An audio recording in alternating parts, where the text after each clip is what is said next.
শিল্পী জয়ন্ত হাজৰিকাৰ আজি 43 সংখ্যক মৃত্যু বাৰ্ষিকী উপলক্ষে এজোপা গছৰ তলত মৰ্নিং ষ্টাৰ হাইস্কুলৰ শিক্ষক শিক্ষয়িত্ৰীৰ লগতে এই অঞ্চলৰ কিছু সংগীতজ্ঞ একেলগ হৈ উদযাপন কৰিছে জয়ন্ত হাজৰিকাৰ মৃত্যু বাৰ্ষিকী।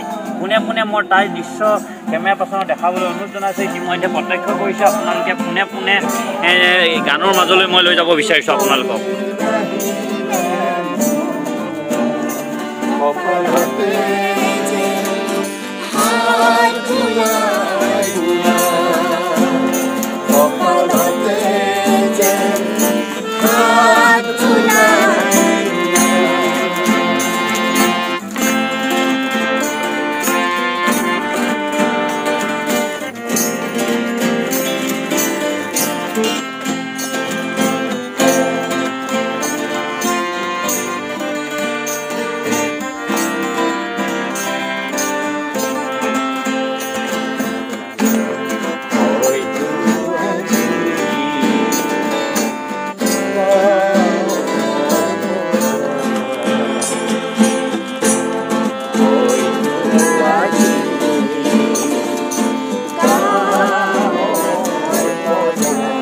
মই পোনে পোনে মৰ্নিং ষ্টাৰ হাইস্কুলৰ এগৰাকী শিক্ষক আছে। কেনেকুৱা লাগিছে আজি ইয়াত গছৰ তলত উদযাপন কৰিছে? আমি তেখেতৰ যিখিনি গীত, তেখেতৰ সুৰ, বিশেষকৈ সুৰখিনি, তেখেতৰ গীতৰ সৰহখিনি লিখনি ডক্টৰ নিৰ্মল প্ৰভা বৰদলৈ বাইদেউৰ, কিন্তু সুৰখিনি জয়ন্ত হাজৰিকাৰ। তেখেতৰ সুৰত প্ৰতিটো শব্দ জীৱন্ত হৈছে। সেই শব্দবিলাকক জীৱন্ত ৰূপত ইমান সুন্দৰভাৱে প্ৰকাশ কৰা, প্ৰতিষ্ঠা কৰা শিল্পীগৰাকী জয়ন্ত হাজৰিকা। আমি তেখেতৰ প্ৰতিটো গীত আমি নিজৰ তেজৰ ভিতৰে যিকোনো সময়ত আমি গুণগুণাবলৈ চেষ্টা কৰোঁ। আৰু তেখেতৰ গীতসমূহত আমাৰ অসমীয়া মাটিৰ গুণ আছে, আৰু যিটো ৱেষ্টাৰ্ণ মিউজিক, গীটাৰ ব্যৱহাৰ কৰা হওক, পিয়ানো ব্যৱহাৰ কৰা হওক, ষ্টাফ ৰোটেশ্যন আদি ব্যৱহাৰ কৰা হওক, সকলোখিনি তেখেতৰ গীতত আছে।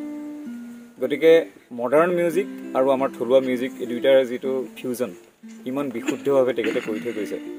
আমি তেখেতক যিকোনো প্ৰকাৰে তেখেতৰ গীতসমূহ জীয়াই ৰখাৰ এটি সংকল্প এই বিপদকালতো আমি ৰাখিছোঁ। হয়, যিহেতু কৰোণা ভাইৰাছৰ সমান্তৰালভাৱে এজোপা গছ আৰু এখন স্কুল আৰু লগতে কেইগৰাকীমান এই অঞ্চলৰ সংগীতজ্ঞ, কওকচোন। আমি গছত সকলো শেষ হোৱাৰ পিছতো গছ থাকিব। গছক আমি আশ্ৰয় কৰিছোঁ, আৰু গছৰ আশ্ৰয় এইকাৰণে যে সকলো শেষ হোৱাৰ পিছতো গছ থাকিব। ৰ'দত সম্পূৰ্ণৰূপে নিজে ৰ'দ লৈ পেলাই ছাঁ দিয়ে গছে। যিমানেই ফল লোকে পেলাই নিদিয়ক কিয়, আকৌ তেওঁলোকে ফল দিয়ে গছে। গতিকে এজোপা গছক আমি আশ্ৰয় কৰি লৈছোঁ এইকাৰণে যে যেনেকুৱাই সংকট নাহক কিয়, সংকটৰ সময়ত গছৰ পাত সৰি যাব পাৰে, কিন্তু গা গছজোপা কেতিয়াও লৰচৰ নহয়। আৰু পাত সৰি যোৱাৰ পিছতহে গা গছজোপাৰ আচল ৰূপটো গম পোৱা যায়। গছজোপাৰ কিমান শক্তি আচলতে পাতখিনি সৰি যোৱাৰ পিছতে গম পোৱা যায়। ঠিক তেনেকুৱা অৱস্থাত এই এনেকুৱা কৰোণা হওক বা কিবা মহামাৰী হওক, বিপদৰ সময়তেই আচলতে কিমান সংস্কৃতিৰ সৈতে আমি কিমান নিজক ৰাখিছোঁ, জীয়াই ৰাখিছোঁ, সংস্কৃতিক আমি কেনেকৈ আমাৰ নিজৰ ভিতৰত জীয়াই ৰাখিছোঁ সেয়া প্ৰমাণ হয়।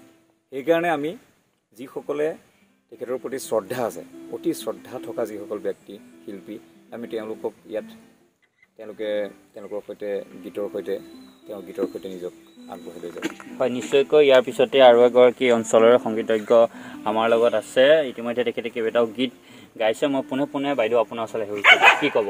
তেখেত হৈছে জনতাৰ শিল্পী। প্ৰত্যেকজন জনতাৰ অন্তৰে অন্তৰে তেখেত সোমাই আছে। তেখেতক গভীৰভাৱে অনুভৱ কৰিব পাৰি। এইকাৰণে তেখেতৰ যিখিনি গীত আছে, সেই গীতৰ পৰা যথেষ্ট উপকৃত হ'ব পাৰি আৰু যথেষ্ট মানুহে উৎসাহ পায়। সেই গীতবোৰ অনুকৰণ কৰি মানুহে যথেষ্ট উৎসাহ পায় আৰু গীতখিনি গাবলৈ, শুদ্ধভাৱে গীতখিনি গাবলৈ বহুত শিল্পীয়ে বৰ্তমানো দেখিছোঁ, নৱপ্ৰজন্ময়ো বহুত চেষ্টা কৰিছে শুদ্ধকৈ গীতখিনি গাই নতুনকৈ আকৌ তেওঁলোকক জীৱিত কৰি তুলিবৰ কাৰণে। গতিকে এইখিনিয়ে, আৰু আমি তেখেতক মাত্ৰ জীয়াই ৰাখিবলৈহে চেষ্টা কৰিছোঁ। বাইদেউ, ইষ্টান নিউজৰ দৰ্শকসকলক এবাৰ কি গীত শুনাব আপুনি? গীত আমি এটা গাই আছিলোঁ কেতিয়াবা বেজাৰতে, এইটো আধৰুৱা হৈ গ'ল, সেইটোকে অকণ সম্পূৰ্ণ কৰোঁ। হয়, ঠিক আছে।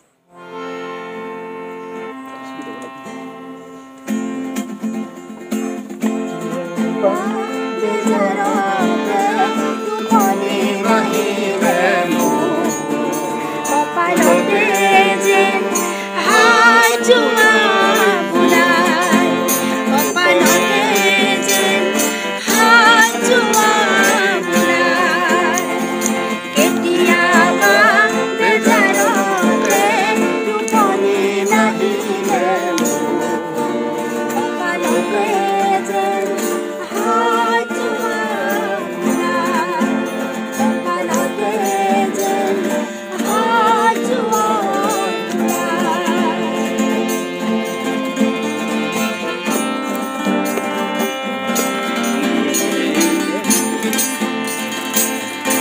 নিশ্চয়কৈ এই গছৰ তলত অৰ্থাৎ মৰ্নিং ষ্টাৰ হাইস্কুলৰ প্ৰাংগণত আজি জনতাৰ শিল্পী জয়ন্ত হাজৰিকাৰ যি 42 সংখ্যক মৃত্যু বাৰ্ষিকী এনেদৰে উদযাপন কৰিলে ইতিমধ্যে ইছান নিউজৰ দৰ্শকসকলে প্ৰত্যক্ষ কৰিছে।